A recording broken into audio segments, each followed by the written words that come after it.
Welcome to the Mother Tongue. I am sitting here with Daniel Foor. And Daniel, thank you for joining us here. It's an honor and a pleasure to be sitting with you. I am an admirer of the way that you have ushered forward this work and the reclamation in our times of what most, if not all, of our lineages at some point were in contact with, which is relationality and reverence for the ancestors. So I first came in contact with Daniel's work while listening to an interview that he gave, and was touched also by the ability to hear a white man speaking about ancestral healing and to acknowledge and honor the experience of being born in the body of a white man with the cultural heritage that carries, and the manner of owning, holding the harm and realities of what that has meant historically, while still being in loving reverence to that which gave life and the people, the humans, beyond the archetype that continues to pervade in our world, but to be able to hold almost that paradoxical reality of reverence, honoring, and love for the lineage that gave birth to you while acknowledging the harm helped me notice and acknowledge and recognize that this is a form of embodied teaching, and get curious and go deeper into that work. And so to begin, I would love to ask if you would do us the honor of opening the space in prayer or in some form of invocation with the ancestors. Yeah, sure. Thanks, Ebyän. Bismillah ar-Rahman ar-Rahim. I give praise to the Holy Mystery within me and within all others listening here. I give praise to the Holy Mystery within me and all others, human and other than human. And I acknowledge my own ancestors of blood and the ancestors of this land here, and La Subia and Granada and Andalusia and el sur de España. I give acknowledgement to the ancestors of Ebyän and ask that this conversation be held in a spirit of humility, care, and kindness, and that it be a modest form of participation in the larger work of ending and composting forms of supremacy and colonialism and harm, and living in greater alignment with the Holy Earth. And yeah, just help the tech to hold and for us to be kind and say what's needed. Thanks. Ashe. Amen. Ashe. Thank you. So to begin, I want to start just with some of the basics for the listeners who have perhaps cared, extended their awareness and love to their lineages, but maybe not so intentionally or ritualistically.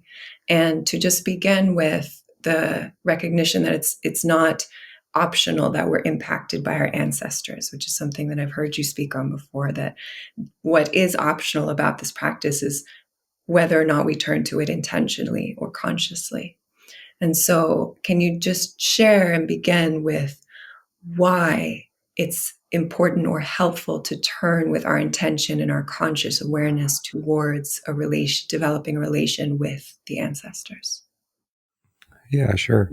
Let me start just by saying thanks again and situating myself a little. I know when I'm listening, I want to know, like, who am I listening to? Where's this person coming from? So I'm in my mid-40s. I'm a husband and a dad of 2 young girls, and our family lives now in southern Spain. We moved here about 1.5 years ago from the U.S. I'm a U.S. citizen.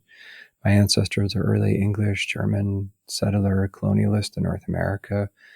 We've been in that land for at least 7 generations, so a long time. I grew up in the state of Ohio and traveled around a good bit. And I professionally trained in psychology, I have a PhD in psychology, and worked as a licensed therapist, but mostly I'm a student of religion, spirituality, culture, and have trained in different systems in that regard. I happen to be a practicing Muslim, and I'm also an initiate in Orisha tradition in Yoruba-speaking West Africa. and the lineage of Aluo Falalu Adesanya Woyade and Ibadan and Oderemo. And so those are two big influences for me, but mostly I would describe myself as an animist, as someone who is centering or prioritizing relationship, not only with the other living humans, of course, but also with the ancestors, the land, the deities, the source directly, Allah, by whatever name. And I know that makes me sort of an outlier in the Muslim world, but oh well. I stopped some recent years ago trying to reconcile my identity in any tidy way. It's kind of iterative and emergent, but I'm a ritualist at heart, and I have developed, among other things, specialization in working with ancestors. So I wrote a book on ancestral healing called Ancestral Medicine. It's also the name of the business I founded and guide.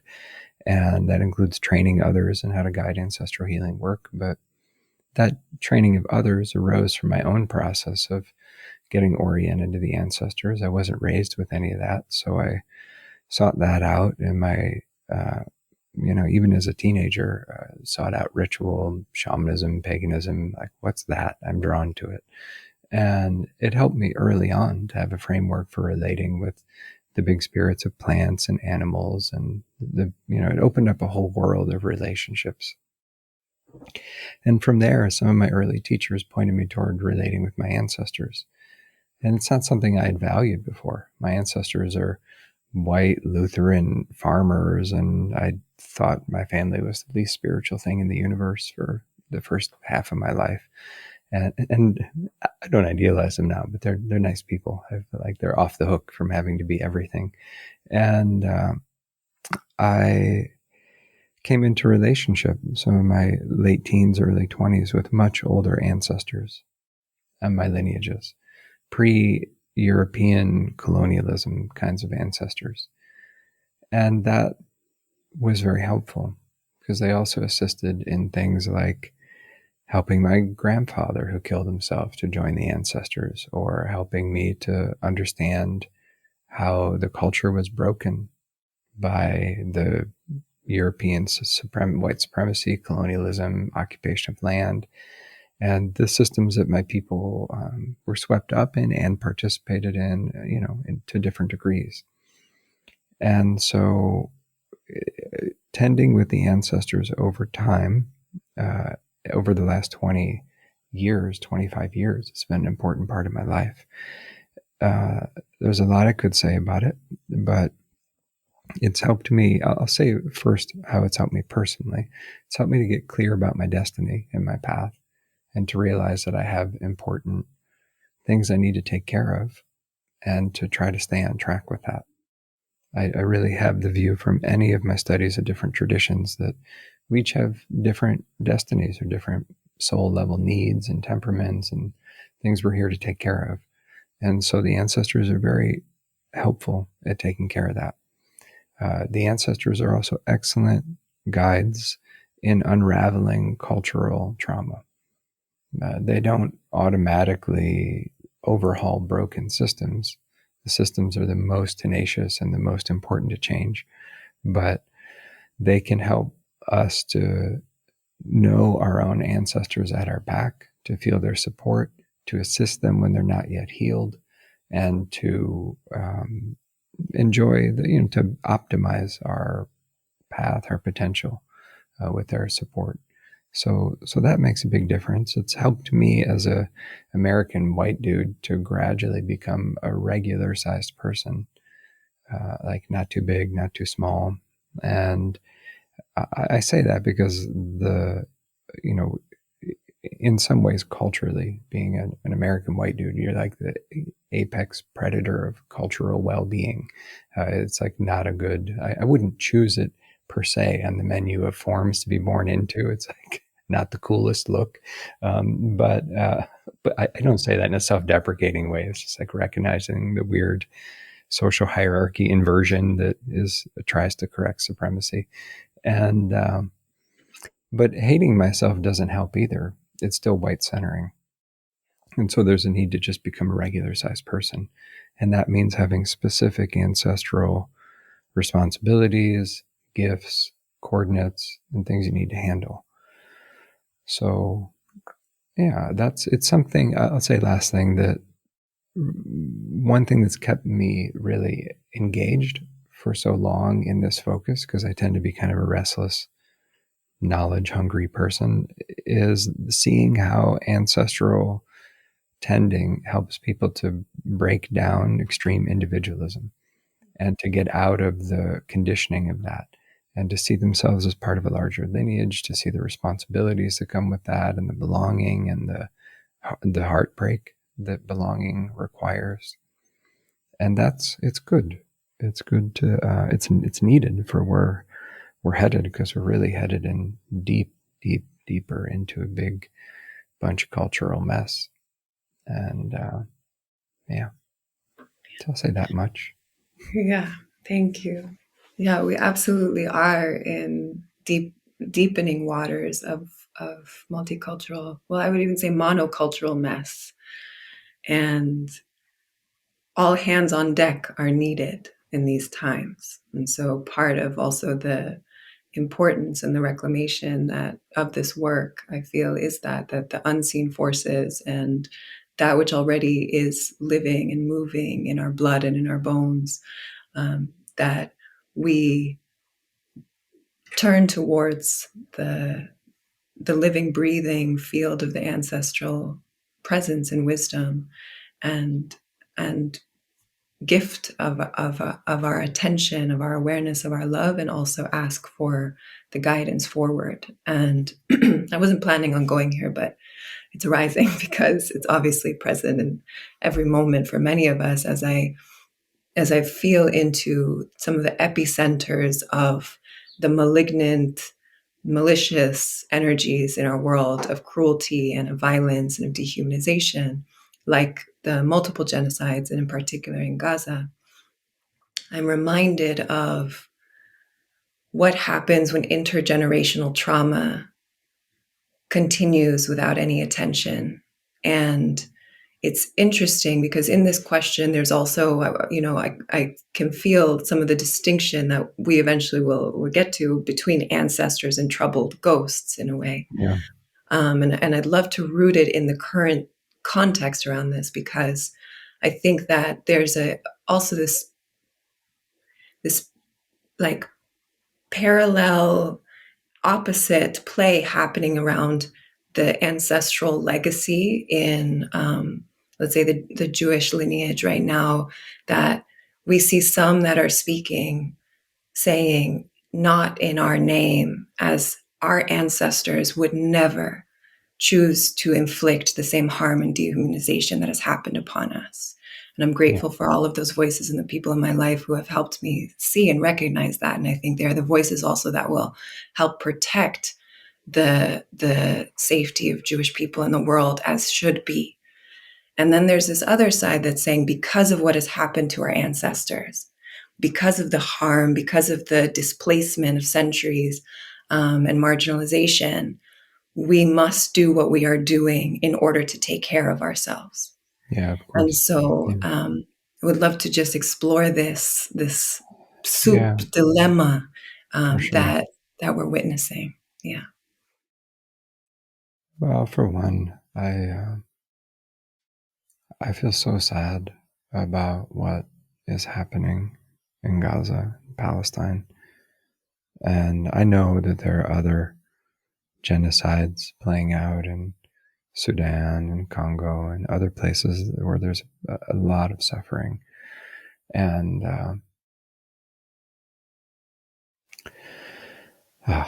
yeah, so to root it in your question, it's my view that Christian supremacy is probably the single biggest ancestral driver of the current genocide in Gaza, insofar as it was centuries and centuries of Christian persecution and unwelcome in various cycles, culminating in the pogroms, the Holocaust, that led to the displacement of European Jewish folks into the like disastrous occupation of Palestine.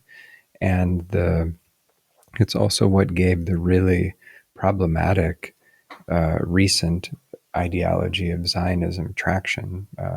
The combination of the like massive increase in persecution of Jewish people combined with European colonialist ambitions, Lord Balfour, and all of the weird anti-Semitic thing that is Christian Zionism that led to this illusion that the British occupiers could somehow gift Palestine to European Jews. And so, anyone who does even the cursory look at the history can see that the Israel is a settler colonialist state. It's a European colonialist project, largely, and Judaism is very much grappling more than ever now in a whole different octave with what to do about the Zionist attempted takeover of the tradition, which has never been fully realized, and hopefully now it'll be an occasion to exercise it or to further disentangle it from the heart of Judaism. So there's that.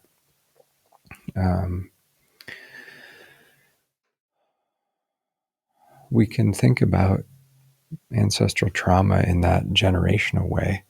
That it's useful in a sense that to wonder like where did it start, but also I was just speaking with a friend and a mentee in Israel Palestine yesterday. It was very, I don't know if she would use the word anti-Zionist, but essentially like that, Jewish person and pagan person, and we were just lamenting what a disaster it is there. And I believe the situation will get much worse probably before it improves, and partly because the United States and Israel have no real interest in stopping the killing, and they are running the show right now, sadly. And I wish to be wrong about that. But what we were lamenting is that, of course, nothing started on October 7th. It's nearly a century of deliberate dehumanization of Palestinians that has set the conditions for this. And so there's a lot of folks just tuning in who are like, oh my God, how do we stop this? Well, it's a situation that has been primed for decades and decades here. And so it's difficult once the otherworldly evil has been invited into this dimension through human possession states, through killing. It's difficult to get those ones back into the other dimensions that they came from. And so I'm not saying it has to be the case that things just run their course, but it would require a whole next level of like intervention internationally, which we haven't seen yet. And I wish for that. And as an American, I wish for the United States to be stopped. And I want to try to stay focused on the spiritual bits, but I have a very political action minded temperament, and I really think that some of the most spiritual activity right now is whatever directly stops the killing. And so at the very least, may there be a space opened through the moral bankruptcy of the United States, the UK, Germany. May the space that's opened create a breathing room for the moral leadership of the so-called global South and other countries like Ireland, for example, Spain a little bit, who are willing to speak some amount of truth to power. But on the ancestral front, there wasn't. We could say there wasn't enough healing after the atrocities of World War II on the spiritual levels, and so it makes Jewish people today more vulnerable to the weaponizing of ancestral pain. That's true. if you identify with as a victim, and if that becomes your cultural identity, you have a blank check to enact horror on others. Victims are free from responsibility. They can do whatever they want. And so if you cement that idea of I am a victim, that is my identity, that's a very dangerous identity. If you say I've suffered and been victimized and it's totally fucking awful and I need help to work with it, absolutely. There's no minimizing of the actual suffering that's happened. But settling on an identity as a victim is not a safe or wholesome kind of identity. Absolutely. It sets the conditions for it just flipping into its shadow. There's so much to say about all this that helped me to focus on what feels generative Yeah. to you. I know I end up having a heavy kind of vibe around it just because I'm so angry. And Also, it's rightfully so. And I think that, we're in the right place. That is welcome here. And part of what I also recognize is in these times, it's a revealing moment also for whatever the spiritual community has meant. yeah, In the sense that what we thought before as a community was a resume of spirituality is slowly dissolving for many. Veils are being lifted of what it actually means, and that there is a spiritual and political bridge that is necessary and needed. Otherwise, what on earth are we talking about? I New know. earth or new humanity or any of the practices or the hundreds of medicine ceremonies or any of this work in the end, if it's not for a more beautiful world, a more harmonious world, or I would say actually humanity, then it is for nothing. So it's welcome, and the rage and the frustration and the sadness and the grief. May it usher forward our direction of life and work. And I would love to continue in this direction around particularly the distinction between how troubled ghosts can impact our life in the Yeah, lineage versus um, the well and healed ancestors. And the last just touch point on one thing you brought up around Christian supremacy and also the role of the US. It just reminds me also about redemption work through ancestral healing, because part of what I notice is an, an an attempt to just ignore and not turn towards the harm that has been done, partly because of what you already brought up in the sense that then I would have to feel into, if I place myself in, a Joe Biden seat or whatever, and, it's just a face, but there are greater energies and it's a faceless energy, that's just the one in the moment right now, one of them. yeah, But the guilt and the shame and the sense of I want to be important and worthy as a, not worthy isn't the word, but just to have value as a white man, rather than being able to turn and look at what has that meant, what has been done, and how can I be an agent of benevolent change of that lineage. So I yeah, think that draws us towards the troubled ghost realms and the well and healed ancestors and all yeah, of what might come up when we turn our attention to these lineages. yeah. I'll say a couple things about that. One, it's not an original thought, but it's useful to keep in mind this spirit of hard on systems, kind with the humans. And I despise and condemn white supremacy, patriarchy, colonialism. I have a lot of bitterness and condemnation for the United States, for colonialist powers, for Israel. Um, and I'm going to generally relate in a kind and curious way with Israelis, Americans, people I encounter. I mean, if they're being toxic, I'll be like, hey, you're being toxic. But we're not the systems. Like a really acute, like a really useful, pointed analysis of systems doesn't necessarily transfer easily right away to analysis of humans. Like there needs to be a little bit of softness and distinction between those two. And changing the systems is critically important. It's the most efficient way to change human behavior, is to have the systems be more just. But that said, I sorry, my brain is a little foggy. I'm fasting. It's already, I can feel it. The thoughts just like disappearing from my head. The ghosts are the troubled dead. I like to go back to this interaction with my teacher in Orisha tradition. Oluwafalalu is Adesanya. But I was explaining to him, as I have before, the kind of work I do with ancestral healing. And he gets it in principle, but it's not, as a Yoruba traditionalist who spent his whole life in Nigeria and raised in a traditional family with loving parents who lived to be very old. He doesn't need it in the same way. The work I'm doing is mostly repair work for people who are either out of touch with their lineages, have a lot of ghostiness, and whatever. So I ask him, and he tells me a story of his father's aunt, which is like early 1900s at this point.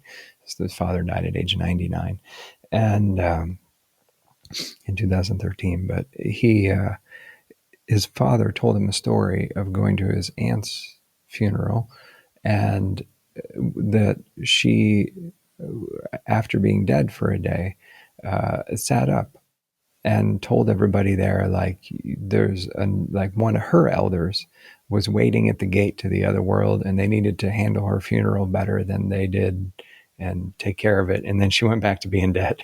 And they're like, oh, damn, so we're in trouble. And so they did, like a double funeral for the one who died, and then her elder who'd been dead for a while but didn't finish dying. And he's like, Baba, is that what you mean? I was like, yeah, that is what I'm talking about. But I like you see all those white people over there, like most of their people are outside the gate. And he's like, oh, it's like, I'm sorry. It's kind of like, oh, sorry you broke your culture. Good luck with that. I'm like, yeah, thanks. Good luck with that. Glad it's not my work. Yeah, I'm like, let me know if you need any help with that. So I say that because a lot of the work that I'm like the ritual tech that I'm most known for with the ancestral lineage healing work is ritual tech that would not be needed if the culture wasn't broken to begin with. It's repair work, it's cleanup work. And so in that way, people are like, where is it from? Is it traditional? It is impossible to conceive of a white man coming up with ritually anything new. I'm like, come on. That's such a boring idea. Like, you can take your racial essentialism back to like grad school or something. But it was a gift from the spirits as a way of cleaning up my own lineages, and I realized it was useful for other people.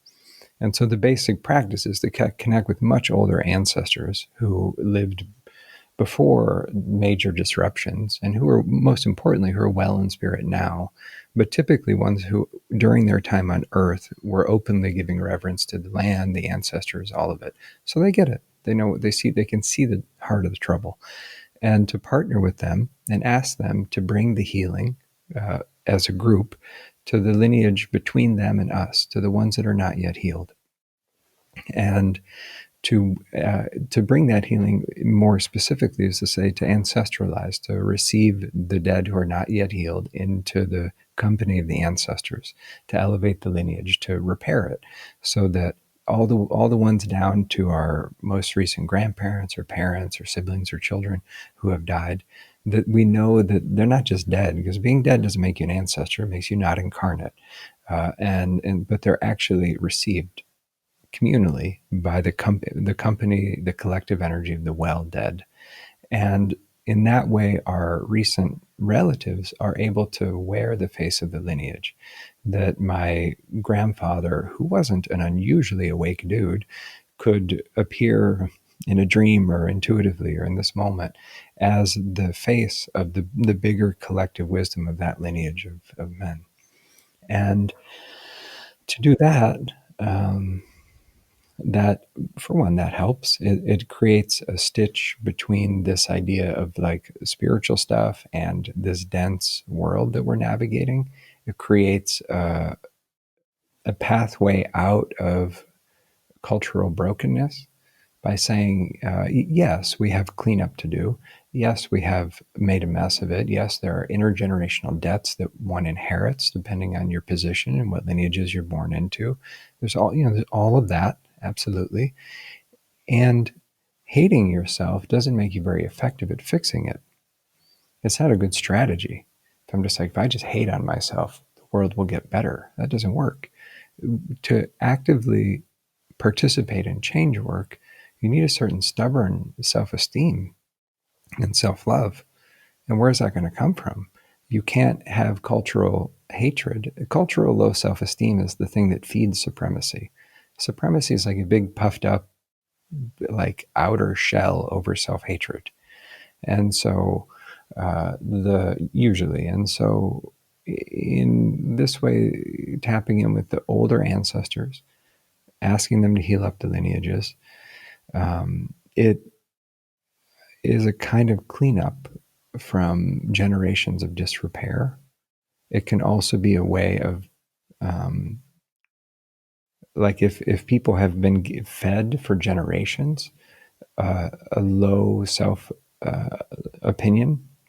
Like I see this sometimes in the journeys of African American folks, that at times I think it's changing, but this based on the stories they've inherited, there's a sense that their ancestral story barely reaches beyond the Americas, and there's not an encouragement always. And again, I think it's changing to see the tremendous cultural diversity and beauty and complexity and power of Africa before European colonialism, and to feel that in the moment, to claim it as a source of healthy self-esteem.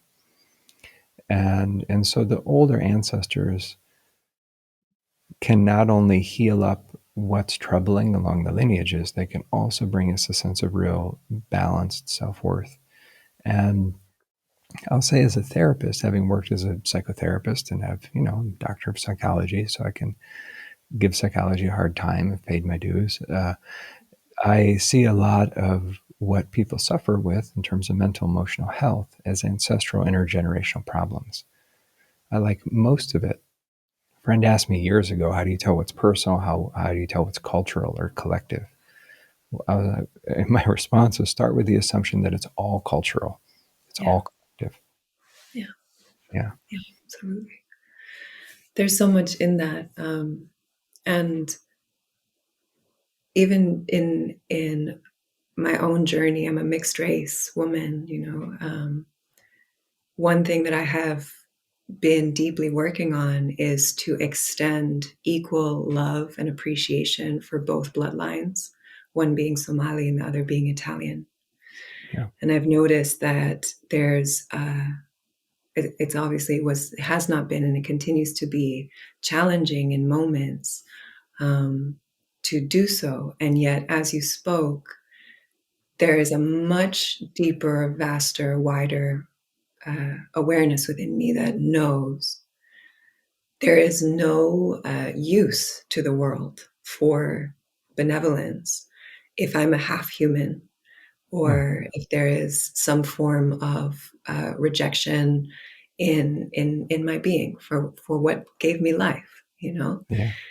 And again, coming back to this ability to hold paradox feels key in the ushering forward of consciousness, right? So I speak that, and I also know I have to hold in my awareness the differences between a much older culture and I would say one that has maintained some form of soulful tribal ways of being, and one that was harmed along the way, and therefore requires accountability also in myself and in my way of being to inform how I'm going to walk forward, and what I'm going to reap, what I'm going to carry forward from that lineage, and what I might need to shift in myself. So I just want to speak that lived experience of like limping with like one side being glorified and the other side being discarded.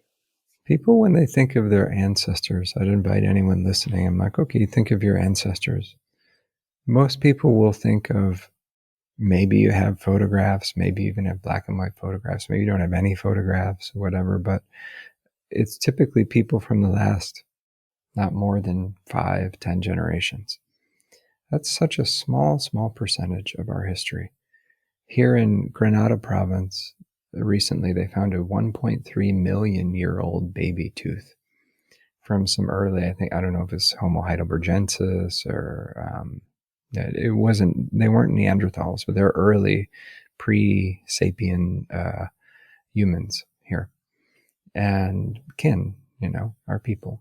And if we had the bigger, sure, Italians got way unhinged in the mid 19th century, but if you dial it back even just 3,000 years before Greek Empire is meddling and giving tribal Italians ideas about Roman Empire, then at that point, I imagine that strata of your people could probably chill with your Somali ancestors in a pretty easy way if they had the conditions to chill. Because there's a basic understanding about life and respect and, the basics. Like empire wasn't as much of a thing in those parts of the world in that moment. Yeah. So it doesn't mean anyone's off the hook, but when we make identity out of ancestors, which is understandable, it's important to not just draw from the top layer of the story. Include all the layers. If we're going to be historically honest, yes, we're also made of deep sea creatures and stars and ancient humans and Neolithic humans and all the above.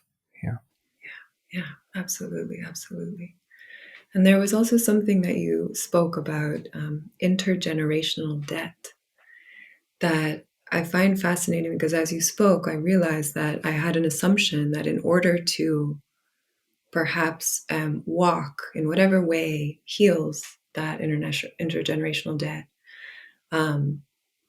it requires the communication or relationality with the troubled dead. But then when as you spoke, I realized, perhaps that can still be done from a place of relationality with the older ancestors embracing, and the work with the older ancestors already holding the lineage in order to pay attention to what might need to be carried forward. And perhaps I want to give it also up to you to say if I'm incorrect in this alleyway of thought that I'm going, because I know that there's also an importance of boundaries around what our ancestors have lived, the recent dead, let's say, have lived, and what our responsibilities are in distinguishing from that. And I've also felt some role of carrying forward and supporting, in a way, the healing or the unfulfilled aspects that might inform my own expression, my own life, in ways that I'm not always consciously aware of. Yeah. Let me say a thing about abolitionist ethics. It's not something I'm super steeped in, so nod to the especially African American freedom fighters, scholars, like intellectual giants, Angela Davis, many other people whose work I'm really not steeped in, but I know the basics in a basic way.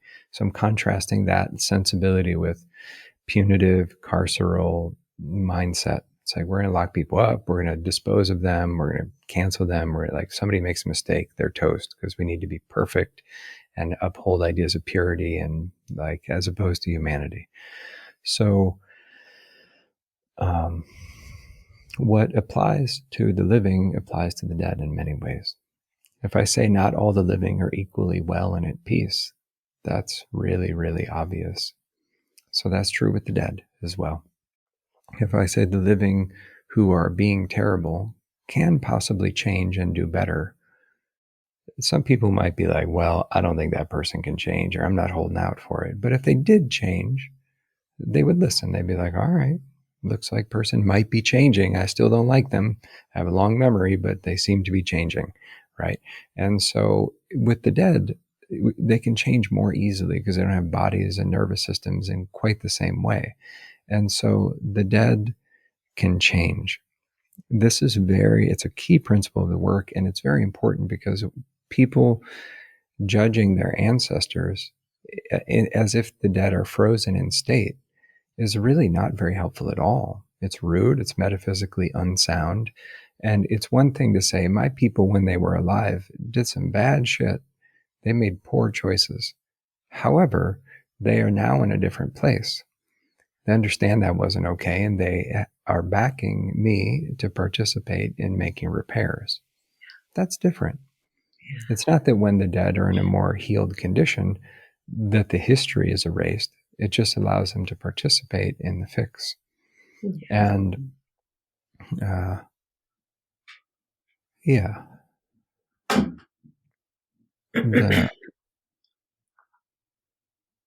sorry, I lost the thought again. Ramadan break. Yeah, Ramadan break. Okay, I'm going to have a glass of nothing.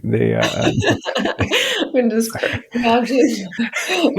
Not to laugh about it. I'm like, it's fine. It's just the ability to focus comes and goes. Give me a sec with it. Absolutely. Yeah, I was just talking about there's a need to forgive our ancestors sometimes. Oh, that was a thought. I got it.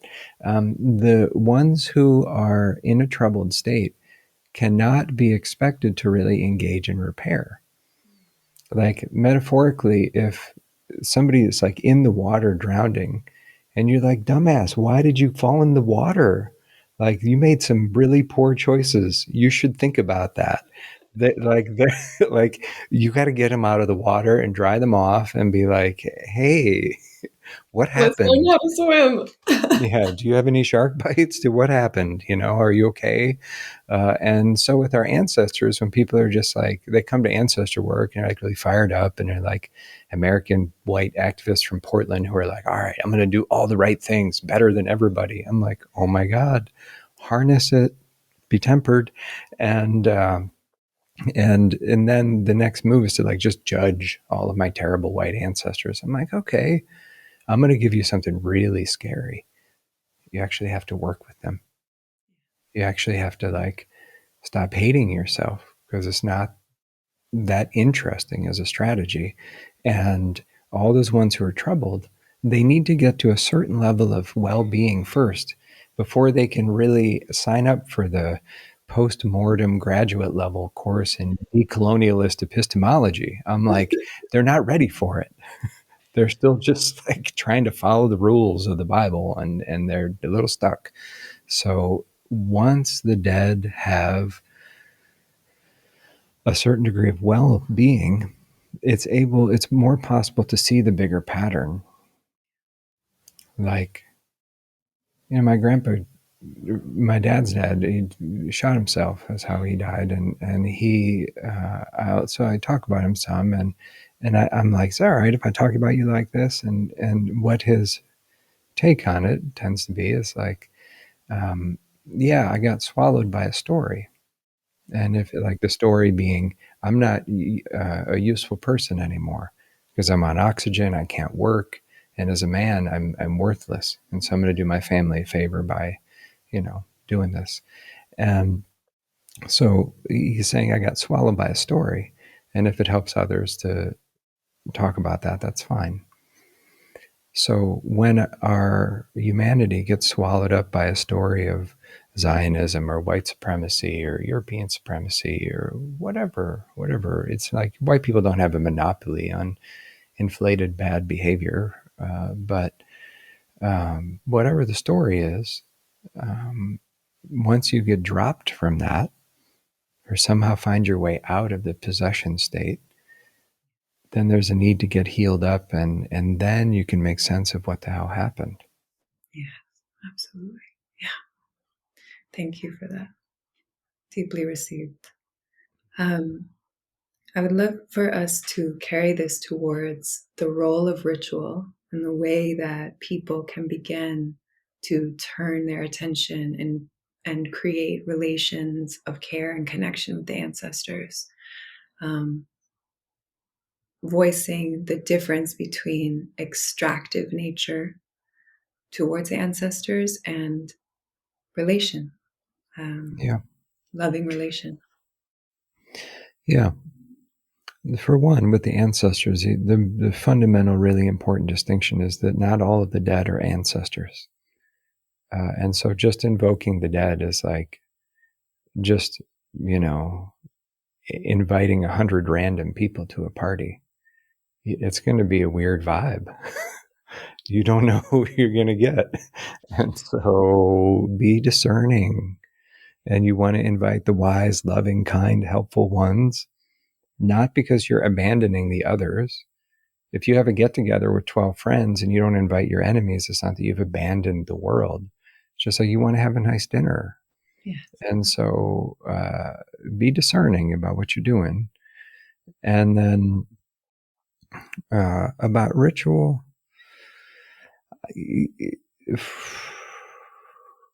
the practices that are best to do are whichever ones you'll do. I'm really a big fan of actual practice and discipline. I don't want to say it doesn't matter, but it matters that you do something. Thinking is not a spiritual practice. Checking your phone isn't like this, like reading about spiritual stuff isn't actually a spiritual practice. It's like studying swimming from the edge of the pool. There's no real substitute for doing some stuff. So that's the first thing. If somebody's not participating, do whatever will get you participating. There are people, for certain, who are relating with traditions and practices in a way that's culturally appropriative, rude, off-putting, noxious, racist, all that. So I don't want to minimize that in any way. And I also tend to feel like the structural war and genocide type issues are especially even more pressing in a lot of ways. Insofar as it's good to be culturally respectful, full stop. And in terms of ritual per se, the spirits will tend to sort stuff out with people. If someone's being a fool with the spirits, they'll get crushed. Sooner or later, something's going to happen. And so, we need to be discerning who we're relating with and all that. But stepping into a lineage, for example, that's not of your blood ancestry. I'm like a white dude from Ohio. I'm so not ethnically Yoruba. That's very obvious. But the Yoruba people in general, I mean, not generalizing about all Yoruba people, but Yoruba traditionalists, in my experience, don't really care that much if you're ethnically Yoruba. They care if you're coming right, if you're paying for the work, if you have a good attitude. Because they're like, our tradition is excellent. Why wouldn't the whole world want to participate in it? And I'm not saying all traditions are like that, but in this example, because I've had white American activists offer to explain to my Nigerian teachers why they shouldn't be teaching me stuff. I'm like, you're so full of yourself. If you paid him, he might listen to you and take your money. And so it is about holding things in a family kind of ethic. If you want to involve it, like if you want to do Islam, for example, it's trending right now in this weird, horrific, like people are like, it's horrific, period. It's happening. And if we look for the complexities and silver linings, perhaps people seeing the tremendous resilience of Gazans and Palestinians causes some people to be like, whoa, what are they having? They're tapping into something I'm not tapped into. They are, yeah. You could be curious about that if you want to be. But if you step in, like any lineage, you're stepping into the Ummah. And so do you also care about Muslims in Somalia or Myanmar or Detroit or Indonesia? Or are you karmically good to participate on a communal level? If not, pause first and notice what you're about to step into, because it's a communal affair. Any tradition is. Absolutely. Yeah, and what you spoke also there about appropriation of culture in ritual and in practice, I think it arises from what my friend Alnor Lada speaks about as the epidemic of cultural and spiritual orphans in the world. And a lot of us, and that's not even necessarily like a negative term, I would even Right.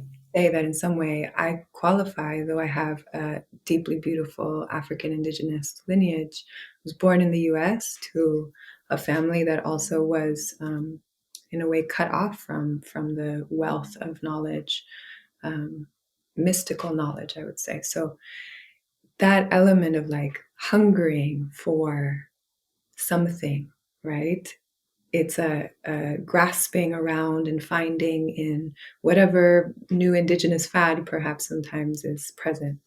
Yeah. And I loved that in your book you spoke about the there's this dual part. So there's that kind of hungering of desperation that also shows like a deficit of the connection to older ancestors, and an ability then to come through appreciation, inspiration, respect, reclamation, but not a hungering of extractivism and coming out of Mm-hmm. relation. And then on the other flip side was the opposite, which is ancestral ego inflation. And I think there's something in this because we tend to see a ping-ponging. And so I would love to take a moment to honor what you even voiced in the beginning of becoming regular sized people. And I say an affirmation to my son about this each night. There's like 10, and the last one that I say is, "You are not better than anyone, and ain't nobody better than you." Yeah. And I love this balancing act. So I'd love for us to just explore that for a moment. Yeah, sure. One of the tricky things is there's, not that you're suggesting this, but the hunger isn't a bad thing. It's if you don't have the longing or the hunger. Hunger kind of gets a bad rap or something, as if you shouldn't be hungry. But it's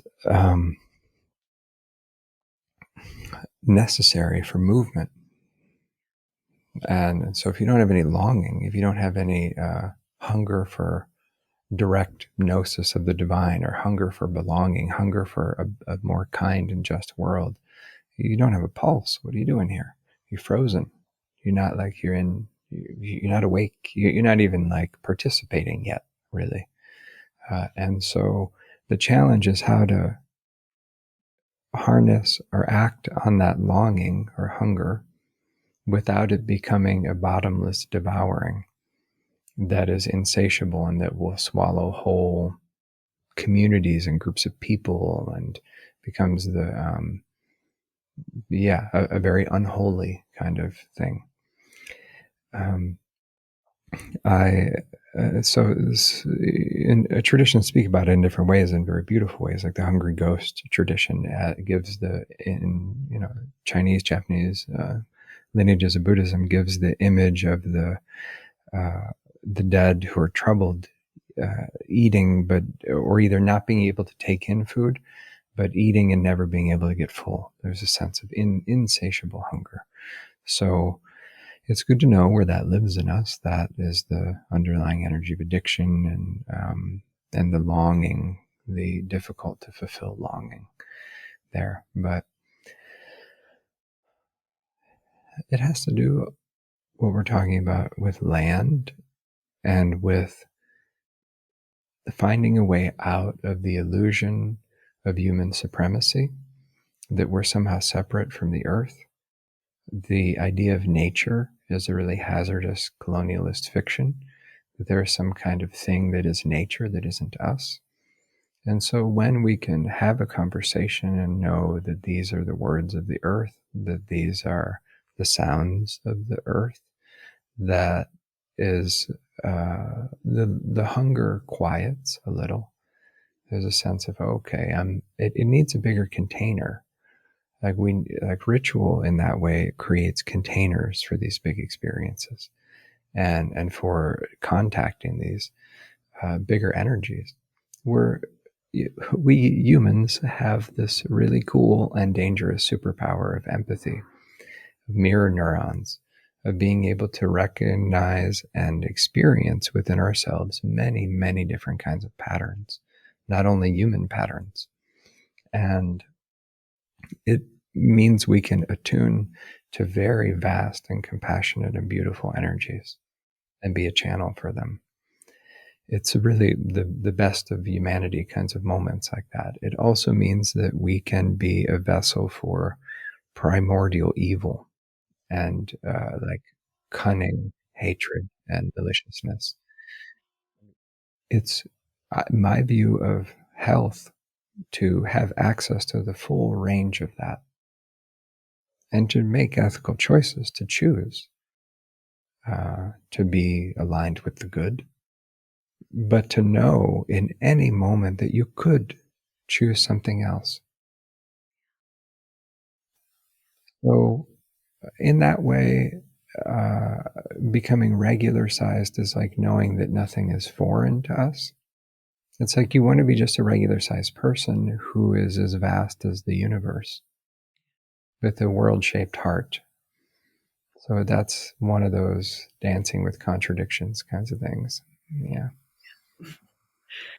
The desert woman in me wants to be like throwing milk into the circle right now after hearing that. Thank you. I want to honor your time. I have so many more things that we could discuss, but want to give deep thanks for your work and your presence, for your ancestors, to mine that are present here holding us, and to all those listening, and to the prayer that they hold us, empower us, and reorganize us as you speak, so that we can be more conscious beings with heart vast as the universe, and usher forward, hopefully, a possibility for humanity to continue here as a part of nature and not separate from it, as an extension of the earth and of the divine here. So thank you for this time. Thanks. Bless us. And I just would love to give a moment for you to share any upcoming programs or opportunities for people to deepen through the ancestral healing modality, and I will put links after in the show notes for also the archive of one-on-ones that they can do, but would love to hear any programs upcoming and ways they can get involved. Yeah. Thanks.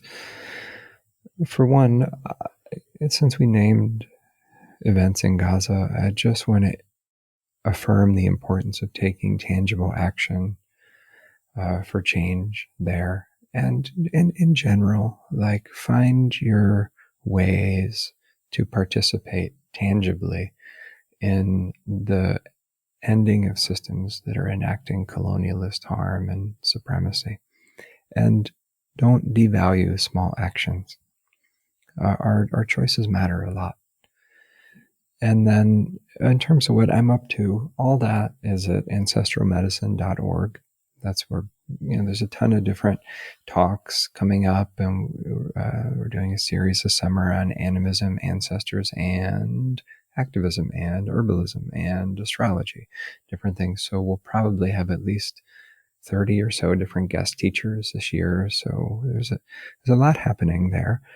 In addition to the online courses in Ancestral Lineage Healing, which is the foundational thing that I recommend people start with, or the Practical Animism course around Earth Reconnection, I'm also teaching about parenting a bit, and about how to bring in some of this material to being a parent. And we have a practitioner training for folks who want to professionally chip away at the massive backlog of ghosty grief and turmoil in the human planetary psyche.